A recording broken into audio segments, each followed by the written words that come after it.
Today, we are going to learn the consonant sound th.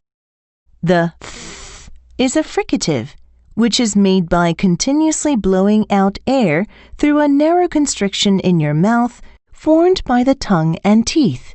This causes the sound to be continuous and noisy. Let's talk about how to produce the th sound in detail.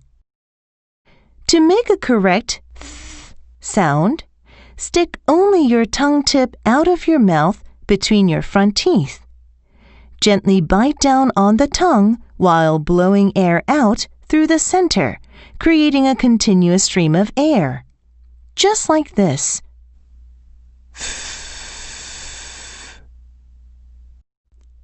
Now, let's talk about how the th sound is written in English. TH, thigh, mouth. Let's practice the th sound in words.